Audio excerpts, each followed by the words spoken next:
Hello friends, welcome my YouTube channel में आपका स्वागत है। फिर से हम एक नई वीडियो के साथ आ चुके हैं, अपडेट वीडियो के साथ आ चुके हैं। आज की जो वीडियो की आपके लिए बहुत ही प्यारी सी और बहुत ही इंटरेस्टिंग अपडेट लेकर आ चुका हूं, यानी कि सीआरपीएफ की तरफ से आपको यहां पर जो अपकमिंग वैकेंसी है उसके बारे में आपको जानकारी मैं देने वाला हूं कि सीआरपीएफ की तरफ से आपको यहां पर जो परमानेंट आपकी जो वैकेंसी है वो देखने को मिल जाएगी। यानी कि पोस्ट का नाम रहने वाला है पैरामेडिकल वैकेंसी, ठीक है। यानी कि पैरामेडिकल स्टाफ की आपको जो वैकेंसी है वो आपको यहाँ पर देखने को मिलेगी। वैकेंसीज के बारे में कंप्लीटली इन्फॉर्मेशन आपको मैं प्रोवाइड करवाने वाला हूँ कि आपको किस प्रकार से एप्लीकेशन फॉर्म को अप्लाई करना होगा, कब इसके पोर्टल का लिंक है वो आपका एक्टिव होने वाला है।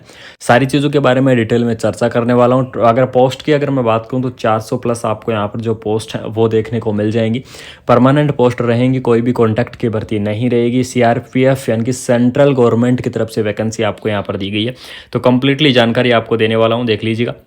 यहाँ पर आपको दिया गया है कि CRPF paramedical staff nurse recruitment 2024 का ओवरव्यू यहाँ पर करते हैं, यानी कि डिटेल में आप ये चीज़ें हम देखते हैं। यहाँ पर पोस्ट का आपका नेम रहने वाला है, पैरामेडिकल स्टाफ की जो पोस्ट है वो आपको देखने को मिल जाएगी। लगभग अगर मैं वैकेंसी की यहाँ पर डिस्कस करूँ तो 400 प्लस आपको जो वैकेंसियाँ हैं वो आपको यहाँ पर देखने को मिल जाएगी। नोटिफिकेशन है कि इसका जो ऑफिशियल जो नोटिफिकेशन है वो बहुत ही जल्द आपके पास रिलीज होने वाला है, ठीक है। यानी कि इसका ऑफिशियल नोटिफिकेशन बहुत ही जल्द आपका रिलीज़ किया जाएगा। एलिजिबल क्राइटेरिया यहाँ पर देख लीजिएगा। एलिजिबल क्राइटेरिया में सबसे पहले बात करेंगे एज लिमिट के बारे में। तो मिनिमम आपकी जो एज लिमिट यहाँ पर रहेगी, मिनिमम एज लिमिट आपकी 18 ईयर देखने को मिल जाएगी, ठीक है। यानी कि 18 ईयर तक के जो मिनिमम कैंडिडेट हैं वो इस वैकेंसीज को अप्लाई कर सकते हैं। अगर मैं इसके बात करें सबसे इंपॉर्टेंट एसेंशियल क्वालिफिकेशन के बारे में, तो यहाँ पर आपको अलग अलग वैकेंसियाँ देखने को मिल जाएंगी। तो इसके अंदर अगर मैं बात करूँ स्टाफ नर्स की वैकेंसीज़ के लिए, तो जीएनएम जो कैंडिडेट हैं वो अप्लाई करेंगे, बीएससी नर्सिंग कैंडिडेट अप्लाई करेंगे, post BSc nursing candidate apply करेंगे, और इंटरेस्टिंग है तो एमएससी नर्सिंग कैंडिडेट भी क्या कर सकते हैं, इस पोस्ट को अप्लाई कर सकते हैं। क्योंकि एमएससी नर्सिंग परमानेंट भर्ती है, तो एमएससी नर्सिंग कैंडिडेट भी क्या कर सकते हैं, इस पोस्ट के लिए एलिजिबल्स हैं, इस पोस्ट को अप्लाई कर सकते हैं। उसके बाद में नेक्स्ट बात करेंगे सबसे इंपॉर्टेंट सिलेक्शन प्रोसेस के बारे में कि इसकी जो सिलेक्शन प्रोसेस है वो आपके यहाँ पर क्या रहने वाली है। तो सिलेक्शन प्रोसेस के लिए आपको रिटन एग्जाम करना पड़ेगा। रिटन एग्जाम के बाद में आपको फिजिकल होगा। ये सारी चीज़ होने के बाद में आपका यहाँ पर क्या होगी, ज्वाइनिंग आपको दी जाएगी। बात करेंगे इसकी ऑफिशियल वेबसाइट के बारे में कि इसकी ऑफिशियल वेबसाइट आपकी क्या रहने वाली है। तो इसकी ऑफिशियल वेबसाइट देख लीजिएगा, crpf.gov.in क्या है, इसकी ऑफिशियल वेबसाइट आपको देखने को मिल जाएगी।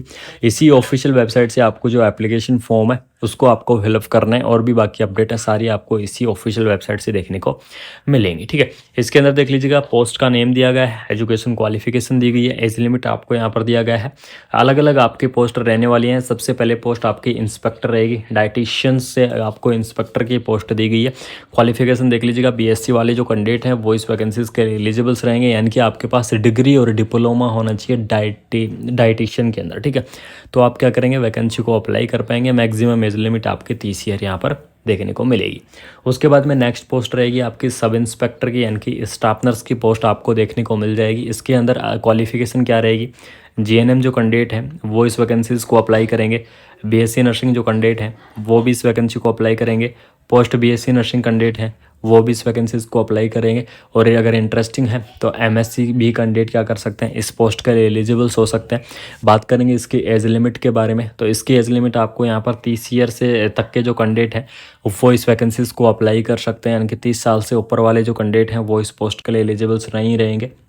उसके बाद में आपको नेक्स्ट पोस्ट दी जाएगी, देख लीजिएगा रेडियोग्राफर की, यानी कि रेडियोग्राफर की भी आपकी यहाँ पर पोस्ट रहने वाली है।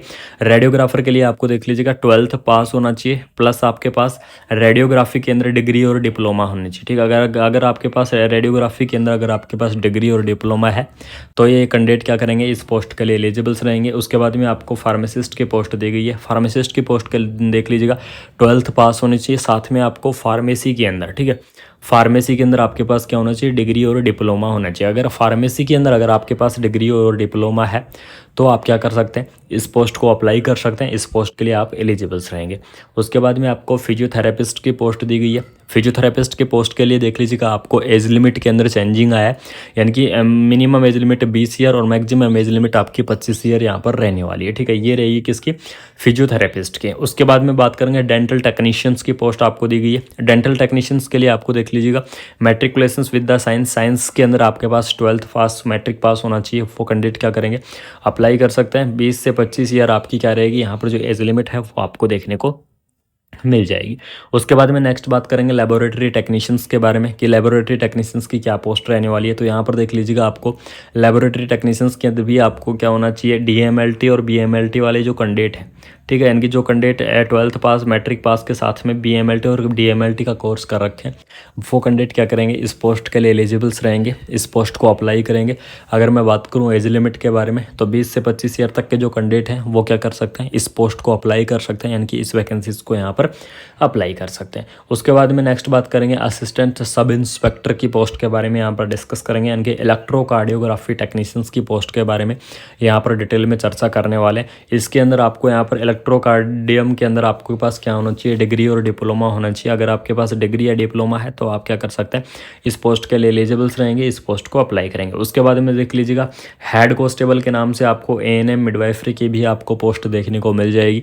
एएनएम की पोस्ट के लिए 12th पास होना चाहिए, साथ में आपका जो एएनएम का कोर्स है वो आपका कंप्लीट होना चाहिए, ठीक है। अगर आपने एएनएम का कोर्स कर रखा है तो वो कैंडिडेट क्या रहेंगे, एलिजिबल्स रहेंगे इस पोस्ट के लिए। बात करेंगे इसकी एज लिमिट के बारे में कि इस वैकेंसीज की एज लिमिट आपकी क्या रहेगी। तो मिनिमम एज लिमिट 18 ईयर रहेगी, मैक्सिमम एज लिमिट आपको 25 से 30 ईयर रहेगी, ठीक है। साथ में आपको बता दूं सबसे इंपॉर्टेंट चीज़, जो गवर्नमेंट रूल के हिसाब से जो आपका एज रिलैक्सेशन रहता है, ठीक है, यानी कि जो एज रिलैक्सेशन रहता है गवर्नमेंट रूल के हिसाब से, वो एज रिलैक्सेशन आपको यहाँ पर देखने को मिलेगा, यानी कि सेम आपको वो रिलैक्सेशन आपको प्रोवाइड करवाया जाएगा। अलग अलग कैटेगरी वाइज रिलैक्सेशन होता है, आपको नहीं पता तो बता देता हूँ। ओबीसी कैटेगरी के लिए आपको यहाँ पर 3 ईयर का रहता है, एससी और एसटी के लिए 5 ईयर का रहता है, और जो पीडब्ल्यूडी जो कैंडिडेट है यानी कि फिजिकल हैंडीकैप कैंडिडेट है उनके लिए आपको यहाँ पर 10 ईयर का जो रिलैक्सेशन है वो आपको देखने को मिल जाएगा। उसके बाद में आपको एक्सरे असिस्टेंट की पोस्ट दी गई है, लेबोरेटरी असिस्टेंट की पोस्ट दी गई है, इलेक्ट्रीशियन की पोस्ट दी गई है, इस प्रकार से, और कुक की पोस्ट दी गई है। इस प्रकार से आपको यहाँ पर क्या दी गई है, अलग अलग जो पोस्ट है उनका डिवाइडेशन किया गया है, अलग अलग तरीके से यहाँ पर आपको डिवाइडेशन किया गया है। और सबसे इम्पोर्टेंट यानी कि आपका ये तो होगी क्वालिफिकेशन के बारे में, और सीआरपीएफ का जो यहाँ पर एग्ज़ाम होता है उसके बाद में जो सबसे इम्पोर्टेंट चीज़ आती है वो आती है इसका फिजिकल स्टैंडर्ड, ठीक है, यानी कि आपका फिजिकल एग्जामिनेशंस होता है, और फिजिकल एग्जामिनेशंस बहुत ही ज़रूरी है सीआरपीएफ के अंदर। तो वो यहाँ पर देख लीजिएगा, candidate must meet the physically standard required for the recruitment process, यानी कि इस प्रोसेस के लिए फिजिकली तरीके से स्टैंडर्ड होना बहुत ही ज़रूरी है। यहाँ पर देख लीजिएगा कैटेगरी दी गई है, हाइट दी गई है और चेस्ट दिया गया है। आपको बता दूं सबसे इम्पोर्टेंट जो चेस्ट की जो मेजरमेंट होता है वो सिर्फ मेल के लिए होता है, फीमेल के लिए नहीं होता है, पहली चीज़। दूसरी चीज़ जनरल ईडब्ल्यूएस एसटी और एससी और ओबीसी कैटेगरी के लिए देख लीजिएगा, हाइट मेल के लिए 170 सेंटीमीटर चाहिए, फीमेल के लिए 157 सेंटीमीटर चाहिए। ये तो हो गई हाइट, आपकी मिनिमम हाइट इतनी होनी चाहिए। अगर 170 सेंटीमीटर से कम अगर मेल है तो वो एलिजिबल्स नहीं रहेंगे, अगर 157 सेंटीमीटर से नीचे अगर फीमेल है तो वो भी एलिजिबल्स नहीं रहेंगे, ठीक है। बात करेंगे चेस्ट के बारे में, और वो रहेगा मेल का एक्सपेरिमेंट, ठीक है। तो यहाँ पर देख लीजिएगा 80 यानी कि 80 सेंटीमीटर आपका क्या होना चाहिए, चेस्ट होना चाहिए, और जब आपको इसको एक्सटेंड करोगे यानी कि इसको फुलाओगे उस टाइम आपको 85 सेंटीमीटर तक ये जाना चाहिए। ये आपका रहेगा चेस्ट का। तो ये आपका हो गया फिजिकली स्टैंडर्ड टेस्ट, ठीक है। आपको मैं बता दूं क्योंकि सेंट्रल की गवर्नमेंट की वैकेंसी है, आर्मी से रिलेटेड वैकेंसी है, मिनिस्ट्री ऑफ द डिफेंस से रिलेटेड, तो इसमें आपका फिजिकल स्टैंडर्ड होना ज़रूरी है। साथ में एक इंपॉर्टेंट चीज़ और बता देता हूँ इस वैकेंसी से रिलेटेड कि आई का जो एग्जामिनेशन है वो भी आपका बहुत ही इंपॉर्टेंट रोल निभाएगा इस वैकेंसीज़ के अंदर, आपका आई का भी स्टैंडर्ड रहेगा। एग्ज़ाम सेंटर यहाँ पर देख लीजिएगा, काफ़ी सेंटर की वैकेंसी है, सेंट्रल गवर्नमेंट की वैकेंसी है, तो एग्ज़ाम आपके ऑल ओवर इंडिया के अंदर आपके सेंटर इसके होंगे। इस चीज़ से आप बिल्कुल भी परेशान ना होएं कि आपके जो एग्जामिनेशन के सेंटर हैं वो आपके ऑल ओवर इंडिया होने वाले हैं। ये बिल्कुल आपकी कन्फर्मेशन न्यूज़ है कि इसके सेंटर आपके ऑल ओवर इंडिया देखने को मिल जाएंगे। तो इससे रिलेटेड आप बिल्कुल भी टेंशन ना लेंगे, इसके अंदर आपकी जो भर्ती है वो कहाँ होगी, यानी कि ऑल ओवर इंडिया आज आपके जो यहाँ पर सेंटर हैं वो होंगे या नहीं होंगे, क्योंकि काफ़ी सारे जो कैंडिडेट हैं वो कमेंट करते हैं मेरे पास कि सर हमारे वहाँ सेंटर आएगा या नहीं आएगा। तो मैं आपको बता दूं ऑल ओवर इंडिया के अंदर सेंटर रहेंगे, तो सेंटर से रिलेटेड आप बिल्कुल निश्चिंत रहिएगा, आप सभी कैंडिडेटों के पास आपके जो सेंटर है वो देखने को मिलेंगे, ठीक है। अगर आपको फिर भी कोई सेंटर के बारे में डाउट है तो आप कमेंट बॉक्स के अंदर कमेंट कर दीजिएगा, आपके डाउट को मैं बिल्कुल क्लियर करूँगा, रिप्लाई देने की पूरी कोशिश करूँगा कि वहाँ पर सेंटर होगा या नहीं होगा, वो सारी जानकारी आपको मैं वहाँ पर प्रोवाइड करवा दूँगा। आपके कमेंट का जो रिप्लाई है वो मैं बिल्कुल से प्रोवाइड करवाऊँगा। ये आपकी सीआरपीएफ की तरफ से अपकमिंग वैकेंसी थी जो थी कि आपके लिए इन्फॉर्मेशंस देना बहुत ही ज़रूरी था।